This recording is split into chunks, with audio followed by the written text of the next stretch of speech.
I'm Kate Rudy, Professor of Art History at the University of St. Andrews. I am honored to have been awarded the Sir Walter Scott Medal, the prize in arts, humanities, and social sciences in Scotland. Since 1995, I've been traveling around Europe and North America to study medieval manuscripts, that is, handwritten books made before the age of print. Many of my insights come from direct handling of the material.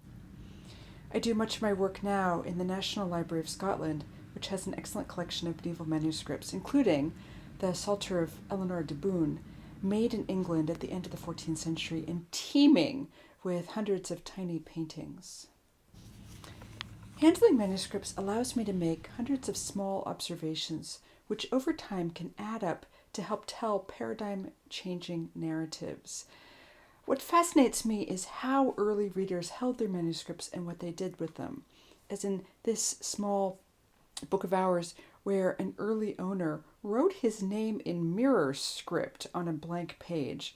I photographed that and turned it the other way in Photoshop and can read his name.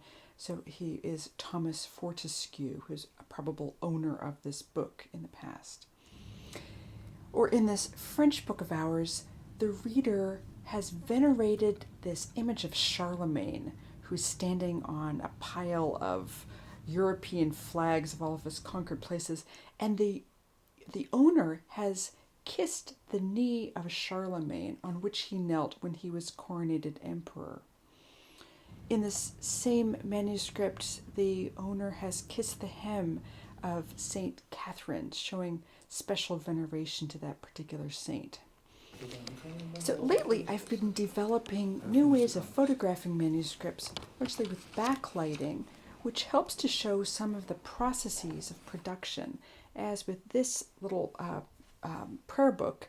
And backlighting it shows how the scribe used a painstaking script made out of hundreds of little points of or dots of color in order to construct his letters.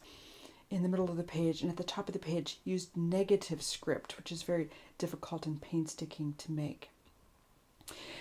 It's only because of the salubrious research environment at St. Andrews that I've been able to write 6 books since my arrival in Scotland in 2011.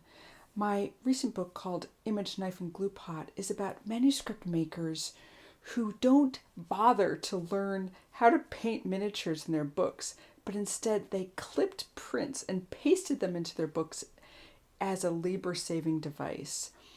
The book that I wrote about it is the first ever art history book to contain QR codes so that readers can snap the codes with their phones and receive the images on their electronic devices. That way I didn't have to print them all. I could keep the cost of producing the book low so that more people could have access to it. The innovations of medieval bookmakers inspire me to innovate with my own publishing. I am deeply grateful to the RSE and to Scotland for helping me to realize my dreams.